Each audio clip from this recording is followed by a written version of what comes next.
তুমি মনে করবে আসলে এই বাচ্চারা হচ্ছে ছাগলেরই বাচ্চা।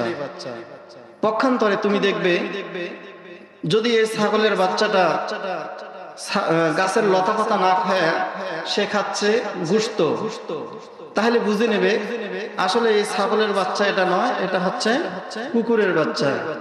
সুতরাং তুমি কোরআন দিয়ে সমাধান দাও। আমার প্রিয় ভাইরা, এটা হচ্ছে কিন্তু আলোচনার শিরোনাম। এই জন্য যে সমস্ত ভাইয়েরা আপনারা রাস্তায় ঘুরতেছেন আপনারা চলে আসেন।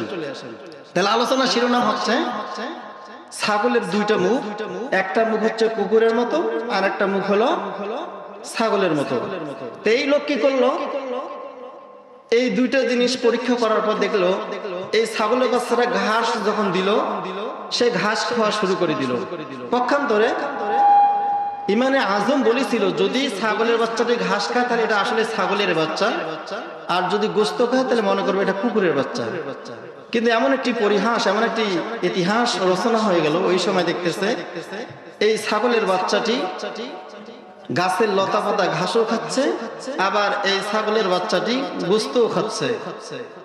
এখন এই যে একটা কঠিন সমাধান, এখন ইমামে আজম ওনাকে জিজ্ঞাসা করা হলো যে আমার ছাগলের আসলে বাচ্চাটাকে, তার পিতাটাকে, এটা কোন বাচ্চা, কুকুরের বাচ্চা না ছাগলের বাচ্চা?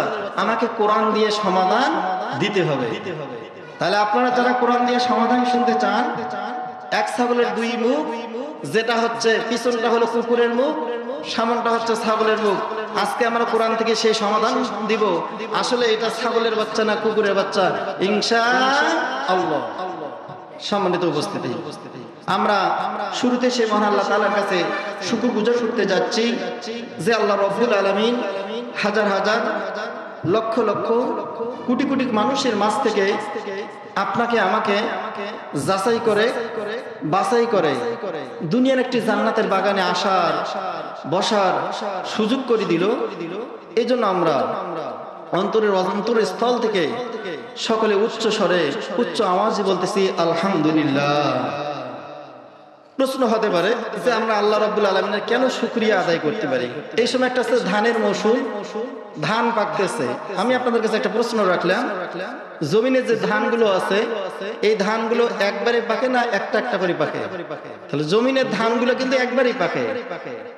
তাহলে আমরা আল্লাহ তাআলা কেন শুকরিয়া আদায় করব? কোরআন থেকে সবকিছু কিন্তু অ্যানসার দেওয়া হবে। আল্লাহ রাব্বুল আলামিন বলল, জমিনের ধানগুলো যখন আমি আল্লাহ তাআলা একবারে পাকাই, ঠিক তোমার বাড়ির পাশে যে কাঁঠাল গাছটা আছে আমি আল্লাহ তাআলা কিন্তু এই কাঁঠাল গাছের সমস্ত কাঁঠালগুলো কিন্তু একবারে পাকাই না। সকলে বলি সুবহানাল্লাহ। কেন পাকায় না? আল্লাহ তাআলা বান্দাকে কত ভালোবাসে। আল্লাহ তাআলা এই জায়গায় বললেন, আমি যদি গাছের কাঁঠালগুলো সব একবারে পাকাই তাহলে আমার বান্দাগুলো খেয়ে তৃপ্তি পাবে না। এই জন্য আমি আল্লাহ তাআলা একটা দুইটা করে গাছের কাঁঠাল পাকিয়ে দেই। আর জমিনের ধানগুলো যদি আমি এরকম করে পাকাইতাম তাহলে কোনো বান্দা কোনো খাবার পাইতো না, ধান চাল সঠিকভাবে পাইতো না। আমি আল্লাহ কিন্তু সেটা করি না। আমরা এই জন্য আল্লাহ তাআলা শুকরিয়া আদায় করতেছি। সেই নবীর প্রতি একবার সংক্ষিপ্ত দরুদ পাঠ করছি, যিনি সর্বকালের সর্বযুগের শ্রেষ্ঠ মহামানব, যার দেখানো পথে মিলবে আমাদের জান্নাত। তিনি হচ্ছে গুনাহগার উম্মতের কান্ডার, রহমতের ভান্ডার। তার প্রতি একবার আমরা সংক্ষিপ্ত দরুদ পাঠ করছি। সকলে বলছি সাল্লাল্লাহু আলাইহি ওয়াসাল্লাম। হারিসাম মহান বিশ্ব মুসলমান, হারিসাম মহান বিশ্ব মুসলমান, এখনো কি করবে তোমরা ঘুরানোর ভান রে? এখনো কি করবে তোমরা ঘুরানোর ভান? ডাকছে তোমায় আল কোরআন ভাইরে, ডাকছে তোমায় আল কোরআন। হারিসাম মহান বিশ্ব মুসলমান, এখনো কি করবে তোমরা ঘুরানোর ভান ভাইরে? এখনো কি করবে তোমরা ঘুরানোর ভান? ডাকছে তোমায় আল কোরআন ভাইরে, ডাকছে তোমায় আল কোরআন। সকলে বলছি মারহাবা। আমার প্রিয় ভাইয়েরা, আমরা আল্লাহর কোরআনকে প্রশ্ন করব, ও কোরআন আজকে যে এই যুব সমাজনা এরা যে আজকে তাফসীর কোরআন মাহফিলের আয়োজন করেছে, এই তাফসীর মাহফিল করে লাভটা কি হবে? আর যারা শুনতে আসবে এই শুনি কি লাভ হবে? তুমি কোরআন আমাদেরকে অ্যানসারটা দিয়ে যাও। আমার ভাইয়েরা কোরআন সাথে সাথে মানুষের মাঝে অ্যানসার দিয়ে দিচ্ছে। মানুষের মাঝে অ্যানসারটা যেটা দিল, যারা কোরআন শোনার জন্য আসলো তাদের জন্য এটা প্লাস পয়েন্ট, একটা মেসেজ আছে। আল্লাহর কোরআন জানিয়ে দিল, ওয়ায়াস্তাগফিরুনা লিল্লাযীনা আমানু রাব্বানা ওয়াসি'তা কুল্লা শাইইন রাহমাতান ওয়া ইলমা। সকলে বলছি আল্লাহু আকবার। আমার প্রিয় ভাইয়েরা, আল্লাহর কোরআন বলে দিচ্ছে, যারা কোরআন শোনার জন্য আসবে আর যারা কোরআনের আয়োজনগুলো করবে, এই মানুষগুলোর লাভটা কি আল্লাহর কোরআন সাথে সাথে দিচ্ছে। ও পৃথিবীর মানুষ, তোমরা জেনে রাখো, আল্লাহ রাব্বুল আলামিনের আরশে আজিম 4 জন ফেরেশতা বহন করতেছে। এই 4 জন ফেরেশতা আল্লাহ তাআলার কাছে ফরিয়াদ জানাচ্ছে, ও আল্লাহ, যেই সমস্ত মানুষগুলো কোরআনের আলোচনা শোনার জন্য আসলো এবং যারা শোনার জন্য নিয়ত করেছে এবং যারা আয়োজন করলো, এই মানুষগুলোকে তুমি তার জীবনের সমস্ত গুনাহ খাতাগুলো মাফ করে দাও। সকলে বলি সুবহানাল্লাহ। আমার ভাইয়েরা, আল্লাহর কোরআন বিশ্ববাসীকে জানাই দিল কোরআন শুনলে কি হবে আর কোরআন না শুনলে কি হবে। এই জন্য কোরআন আবার জানাই দিল, ফাগফির লিল্লাযীনা তাবু ওয়াত্তাবাউ সাবিলা ওয়াকিহিম আযাবাল জাহিম। সকলে বলছি আল্লাহু আকবার। আমার প্রিয় ভাইয়েরা, কোরআন বললো যারা কোরআন শুনবে আমরা ফেরেশতারা তাদের জন্য দোয়া করব।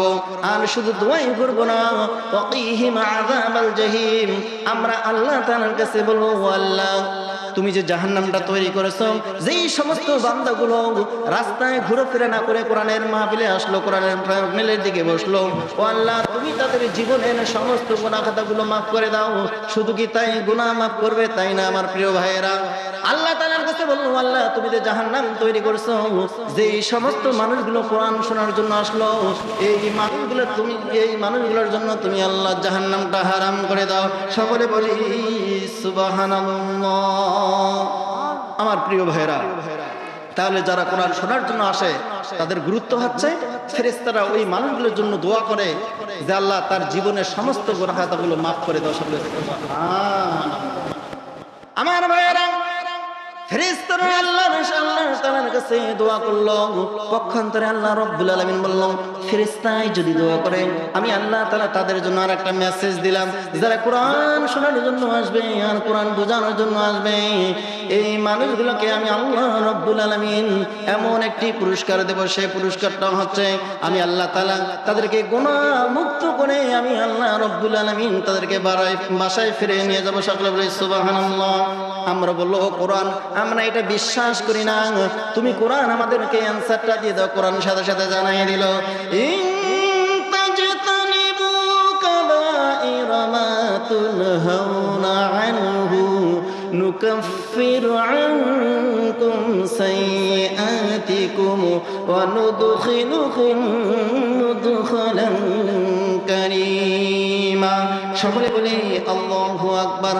আমার প্রিয় ভাইরা, আল্লাহর কোরআন সাথে সাথে আনসার দিয়ে দিল, ইন তাজতানিবু কাবাইরা মা তুনহাউনা আনহু।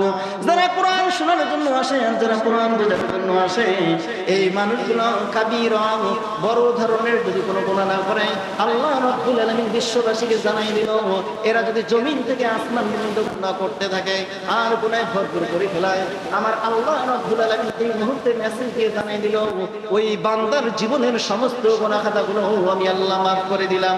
সকলে বলি সুবহানাল্লাহ। সম্মানিত উপস্থিতি, তাহলে আমরা সঠিকভাবে বুঝতে পারলাম যে কোরআন শুনলে লাভটা কি। এই সমস্ত ভাইরা রাস্তায় দাঁড়িয়ে বেড়াচ্ছে, ঘুরে বেড়াচ্ছে, দোকানপাটে আড্ডা বেড়াচ্ছে, এই মানুষগুলোকে যদি বলা হয়, ভাই কোরআন আপনাকে ডাকতেছে আর আপনি ঘুরতেছেন, যারা কোরআন শোনে আর যারা শোনে না, এখানে হচ্ছে দল হচ্ছে দুইটা। ঠিক একই অবস্থা, জান্নাত একটা জাহান্নাম একটা। যারা বলে যে জান্নাত জাহান্নাম একই রকম, আল্লাহ রাব্বুল আলামিন বলে না, জান্নাত হচ্ছে আলাদা, জাহান্নামটা হচ্ছে আলাদা। আল্লাহর কোরআন বলে দিল, লা ইয়াসতাবি আসহাবুন নারি ওয়া আসহাবুল জান্নাহ। সকলে বলছি আল্লাহু আকবার। আমার প্রিয় ভাইয়েরা, আল্লাহর কোরআন জানিয়ে দিল জান্নাত আর জাহান্নাম কখনো এক হতে পারে না। তেমনি করে যেই মানুষগুলো কোরআন শোনার জন্য আসলো, কোরআন বোঝার জন্য আসলো, তার জীবনটা পরিবর্তন করার জন্য আসলো, আল্লাহ রাব্বুল আলামিন বলে দিচ্ছে যারা কোরআন শোনার জন্য আসে আর যারা কোরআন বোঝার জন্য আসে না, এই মানুষগুলো কোশ্চিনকালে এক হতে পারে না। কথা বলেন ঠিক কিনা? রাসূল সাল্লাল্লাহু আলাইহি সাল্লাম বলল ইন্নাল জান্নাতা হুররিমাত আলাল আম্বিয়া। আল্লাহর নবী বিশ্ব নবী জনাবে মুহাম্মদ রাসূলুল্লাহ সাল্লাল্লাহু আলাইহি সাল্লাম বলল এই মুহূর্তে আমি জানাই দিলাম যে আল্লাহ তাআলা জান্নাত মানুষের জন্য হারাম করেছে। কি বললাম? আল্লাহ রাসূল সাল্লাল্লাহু আলাইহি সাল্লাম তিনি বলল যে আল্লাহ তাআলা জান্নাত হারাম করছে। এটা আবার কোন কথা? যে আল্লাহ রাব্বুল আলামিন তার বান্দাদের জন্য জান্নাত তৈরি করলো আর রাসূল সাল্লাল্লাহু আলাইহি সাল্লাম তিনি বলল যে তাদের জন্য জান্নাত হারাম করেছে। আসুন তো আমরা কাদের জন্য জান্নাতটা হারাম করেছে আমরা কোরআন থেকে জানিয়ে নেব এবং আল্লাহর রাসূলের হাদিস থেকে আমরা জানিয়ে নেব। আমার প্রিয় ভাইয়েরা, আল্লাহর নবী বিশ্ব নবী জনাবে মুহাম্মদ রাসূলুল্লাহ সাল্লাল্লাহু আলাইহি সাল্লাম তিনি জানাই দিল ইন্নাল জান্নাতা হুররিমাত আলাল আম্বিয়া হাত্তা ইযা দাখালুহা ওয়া ইন্নাহা লামুহাররামাতুন আলাল উমাম। সকলে বলি আল্লাহু আকবার।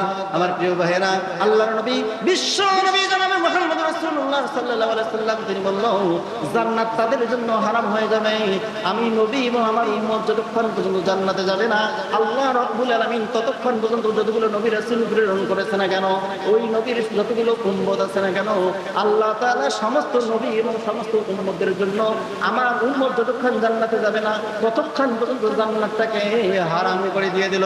সকলে বলি সুবহানাল্লাহ। তাহলে আপনি আমি আজকে ভাগ্যবান, কারণ আমরা সেই নবী পেয়েছি। যেই নবী পেয়েছি এই নবীর আগে কেউ জান্নাতে যাইতে পারবে না। শুধু জান্নাতে যাবে না, রাসূল সাল্লাল্লাহু আলাইহি সাল্লাম বলল আমি তো জান্নাতে যাব, কিন্তু আমার উম্মত যারা আছে আমি তাদেরকে না নিয়ে আমি জান্নাতে যাইব না। সকলে বলি সুবহানাল্লাহ।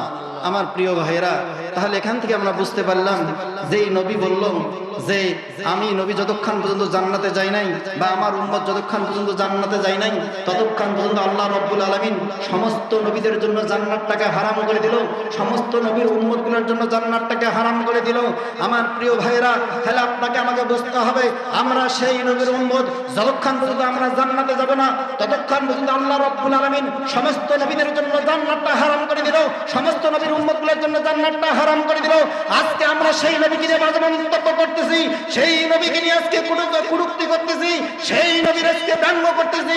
এর কারণটা হচ্ছে কি, আমরা রাসূলের আদর্শটাকে ছেড়ে দিছি।